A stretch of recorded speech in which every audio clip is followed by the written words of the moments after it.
Olá, pessoal, tudo bem com vocês? Vamos dar continuidade aqui, né, à nossa sequência de aulas e preparação, né, do nosso experimento. Se você é novo aqui no canal, eu sou o professor Leonardo Peixoto, é um prazer ter você aqui. E se você ainda não é inscrito no canal, se inscreve, também aciona, né, o sininho, porque 2 vezes por semana eu ministro aulas aqui no YouTube, né, com um grande objetivo de ensinar para vocês análise em R, análise em Python, experimentação, machine learning, vários temas que eu abordo aqui no canal. E na aula de hoje nós vamos falar sobre a importância da escolha do delineamento experimental. Na aula passada nós falamos sobre a escolha do tipo de experimento, né, que você vai trabalhar, se é um experimento a nível de campo, um experimento mais real, se é um experimento a nível de laboratório, ou a nível de casa de vegetação, ou se é um experimento simulado, temos várias possibilidades. A partir daí, nós vamos trabalhar com o delineamento experimental. E hoje eu quero falar um pouquinho aqui para vocês, né?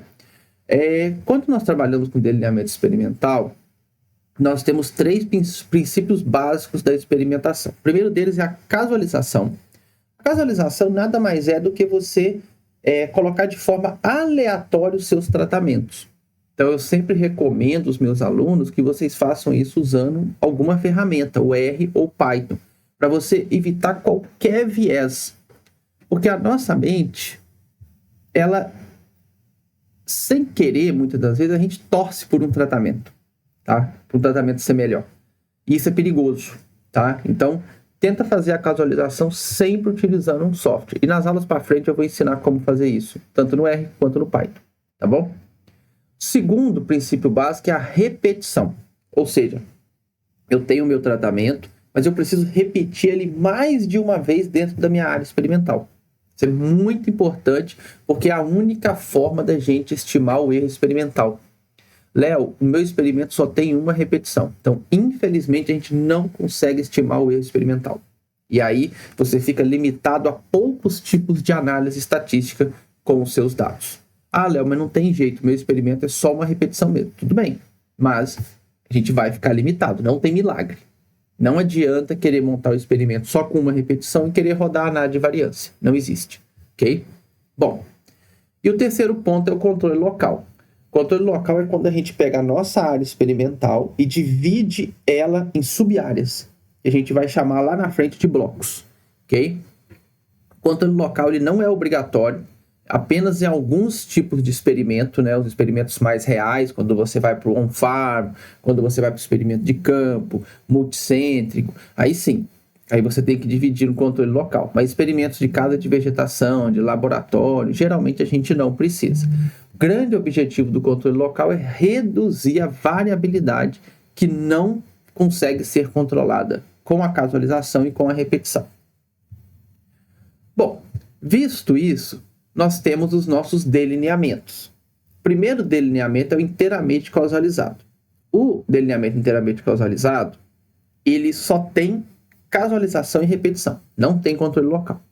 Então, ele é indicado para áreas homogêneas, como laboratório e algumas casas de vegetação. Eu nem falo todas as casas, porque né, a gente sabe que tem muita casa de vegetação aí que não é homogênea, não. Então, se você trabalha na área de saúde, o hospital é homogêneo, não preciso dividir, né, em blocos. Então, o DIC é o mais interessante.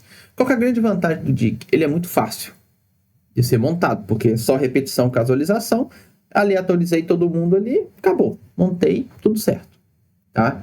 Então, a gente indica ele nessas situações específicas. Então, essa é a grande vantagem, né? Ele é simples, análise nova, super simples. Qual que é a desvantagem? Ele não controla a heterogeneidade do local. Então, se você acha que a sua área é homogênea e, na verdade, ela é heterogênea, vai ter um erro experimental gigantesco, né? O seu resíduo vai ficar muito grande e você não vai encontrar diferença entre os seus tratamentos, tá? E, no caso, se acontecer isso, a sua precisão experimental vai ser muito baixa. Provavelmente você vai perder o seu experimento. Para áreas onde você tem essa heterogeneidade, o indicado é o delineamento em blocos ao acaso, tá bom? Então, você divide a sua área em blocos, onde dentro desse bloco precisa ser homogêneo. Esse é um ponto que as pessoas às vezes erram. Eles acham que dentro do bloco tem que ser heterogêneo e montam o bloco na direção contrária. Então, muito cuidado com isso. Monte o bloco de uma forma que dentro do bloco, aquela faixa ali no seu bloco é homogênea, 100% homogênea. E cada bloco tem que conter todos os tratamentos. Léo, mas eu já vi experimento que não tem. Aí são experimentos especiais que eu vou falar num outro momento, tá? Mas quando a gente trabalha em DMC, a gente precisa que todos os blocos tenham todos os tratamentos. Claro que a gente vai ter parcela perdida, isso é comum, né, na experimentação, mas pelo menos na hora que você montar o experimento, coloque todos os tratamentos dentro de cada bloco, ok? Bom, quais são as vantagens? Ele é mais preciso do que o DIC, porque nós estamos controlando essa variabilidade da minha área experimental e, consequentemente, ele reduz a variância residual. Isso faz com que, se a variância residual é menor, né, a chance dos meus tratamentos terem diferença estatística é muito maior. A gente vai ver isso na hora que a gente for analisar os dados no R, eu vou explicar um pouco mais, tá? Não é na aula de hoje, vai ser um pouco mais para frente. Qual que é a desvantagem? Exige que os blocos sejam muito bem definidos. Como eu falei, se você montar o bloco certinho, esse delineamento vai te ajudar demais. Agora, se você montar o bloco da maneira incorreta, aí ele vai piorar os seus resultados. Aí vai virar uma bagunça e provavelmente você vai perder o experimento. Então, eu tenho que ter muito cuidado na hora de montar isso. E eu vejo que, principalmente pesquisadores ainda inexperientes, se perdem nessa parte, tá? Então, é bom você procurar alguém que é mais experiente. Se precisar de ajuda, eu sou uma pessoa que me coloco, né, à disposição. Eu gosto de discutir essas coisas, né? Eu ofereço também essa parte da ajuda experimental, né? Então, é só me procurar que eu teria o maior prazer de te ajudar, tá? E ele é menos flexível que o DIC, porque o DIC, como eu falei, você aleatoriza todo mundo na área inteira. O bloco não. Você vai aleatorizar dentro do bloco. Você não pode aleatorizar na área inteira. Bom, esses são os dois delineamentos mais utilizados, tá? A gente tem outros. Só que não é o objetivo de eu falar aqui nessa aula de hoje para vocês, tá? Agora eu vou falar um pouquinho sobre o arranjo fatorial. Arranjo fatorial não é delineamento, tá? Eu vejo gente colocando em artigo científico, eu trabalhei no delineamento fatorial. Não, eu vejo isso, assim, até dor no coração, porque aí a pessoa não entendeu a parte de análise de dados. Delineamento é DIC, DBC e tem o DQL, que eu nem falei aqui porque é muito pouco utilizado. O fatorial, ele é um arranjo, um esquema, o que você quiser chamar. Ele não é um delineamento. Então, quando você for escrever o seu artigo, você vai falar assim: trabalhei no arranjo fatorial AB no delineamento DBC, ou no delineamento DIC, tá? Então, tem uma diferença aí gritante, né? Que pra gente que trabalha com análise de dados é muito importante, tá? Então, o que é o arranjo fatorial? É quando eu tenho dois fatores. Por exemplo, vamos supor que você é da área de saúde e você quer avaliar tipos de vacina contra Covid, por exemplo. Tipos de vacina A, B e C. E você quer avaliar as doses dessas vacinas. Vamos supor, 1 dose, 2 doses, 3 doses. Quantidade de doses para a pessoa estar imune, né? Então, você tem dois fatores. Você tem o tipo de vacina e você tem as doses. Mas para ser um arranjo fatorial, você tem que fazer todas as combinações. Então, vacina A, dose. 1 dose, 2 doses, 3 doses. Vacina B, 1 dose, 2 doses, 3 doses. Vacina C, 1 dose, 2 doses, 3 doses. Esse é o fatorial. Se você não consegue fazer todas essas combinações, aí já é um outro tipo de experimento também. O fatorial, ele é muito bom mesmo. Por quê? Ele detecta a interação entre esses fatores. Então, além de você ter uma conclusão para cada fator, qual que é a melhor vacina e quantas doses você precisa, você tem essa interação. Porque, às vezes, para vacina A, 2 doses é o suficiente. Mas para vacina B, você precisa de 3. Entendeu? Então, essa interação você só consegue detectar no arranjo fatorial. Por isso que ele é um experimento muito bacana, que te dá muitas conclusões. Quando você consegue montar um experimento fatorial, o seu artigo fica muito rico em informações. Isso é muito importante. Qual que é a desvantagem? Número elevado de combinações. Você viu, eu tinha 3 e 3, virou 9. Então isso é um problema. O seu experimento começa a ficar muito grande. Imagina que nós estamos falando em 9, vamos supor que você vai colocar 2 blocos, então já é 18, né? 3 blocos, virou 27, né? E isso, experimento bem pequeno. Então, começa a ficar bem, o número de combinações muito grande, e aí, é claro, você tem uma maior complexidade analítica. A análise de variância ela já não é tão simples mais, porque, como eu falei, você vai ter resultados para o fator A, resultados para o fator B, e resultados para a interação entre esses fatores. Então, é bastante coisa. Aí, nós temos uma outra situação que é a parcela subdividida.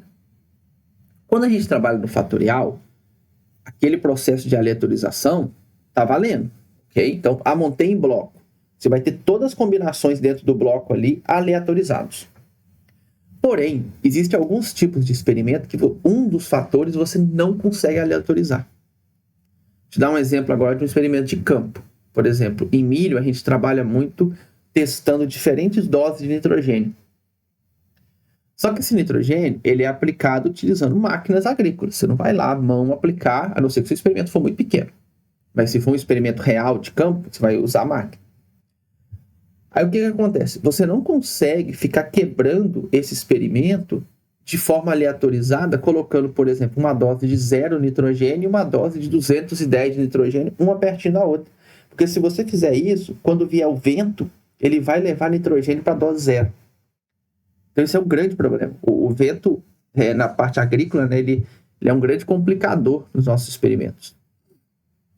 Então o que acontece? A gente faz o 0 tudo junto aqui, o 50 aqui, o 100, o 150, tudo separadinho. E aí isso a gente chama de parcela subdividida, onde a parcela ela não está aleatorizada. Ela está presa ali dentro do nosso campo experimental. E aí dentro da parcela, a subparcela, vamos supor que eu tenho vários tratamentos ali dentro, eu aleatorizo junto com os blocos, essa coisa toda. Mas a parcela eu não consigo aleatorizar. Qual que é o problema? Né? Aliás, vamos falar da vantagem primeiro. Então, ele é ideal quando você tem fatores de difícil aplicação. Como eu dei o exemplo do nitrogênio, você pode ter outros. Ele facilita a viabilidade operacional. E como eu disse, às vezes aleatorizar não é possível. Operacionalmente não é possível. Estatisticamente é ótimo, mas operacionalmente não é possível. Qual que é a desvantagem? Você vai ter 2 erros experimentais. Eu não estou falando hoje dos modelos, né, em si, mas aqui a gente tem o erro da parcela e o erro da subparcela. E a análise estatística é bem chatinha de ser feita para a parcela subdividida. E mais um detalhe que eu não coloquei aqui. A gente não consegue capturar a interação da maneira correta, igual a gente consegue no fatorial. Por quê? Porque não está aleatorizado. Eu posso até tentar entender um pouco da interação ali, mas é mais chato de fazer isso, tá? Então, esse é uma desvantagem aí da parcela subdividida. Então, sempre que der, usa fatorial. Parcela subdividida é quando não tem jeito mesmo de usar o fatorial. Tá? E experimentos com apenas uma repetição. Então, o tratamento, ele existe uma única vez ali na área. E aí o modelo não permite a gente estimar a variância experimental. Ou seja, você não vai trabalhar com análise de variância, ok? Regressão dá para trabalhar, tá? Teste de comparação de média, esquece, não dá para fazer também. Dá para trabalhar com algumas análises multivariadas, dá para trabalhar com machine learning. Então não é que é um experimento perdido. Tem muita gente também que acha, não, se tem uma repetição só, aquele experimento não vale nada. Não é bem assim. Você não vai conseguir fazer as análises tradicionais que vocês estão acostumados a fazer. Análise de variância, isso aí esquece. Mas tem muitas outras análises que a gente consegue rodar nesse tipo de experimento. Qual que é a vantagem? Baixo custo, rápida implementação, né? Ele é muito útil para fazer uma triagem inicial e talvez depois você partir para um experimento com repetição, esse tipo de coisa. A grande desvantagem é a ausência de experimental e, consequentemente, uma inferência bem limitada, né? Não dá para você pegar um experimento desse e já falar que o tratamento A é melhor que o B. Não tem como você estimar ali o erro experimental que está acontecendo. Então, é realmente utilizado por uma triagem ali para a gente entender melhor os tratamentos, mas depois você tem que partir para um experimento um pouco mais robusto.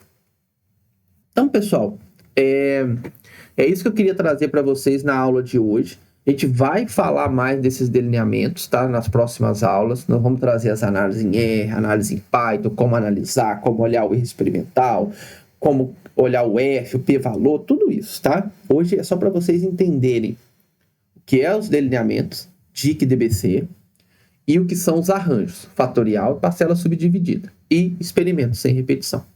Se você achou que esse vídeo foi útil para você, né, deixa um joinha, me ajuda muito, sabe, para o YouTube entender, né, que esse vídeo é importante, distribuir ele para mais pessoas.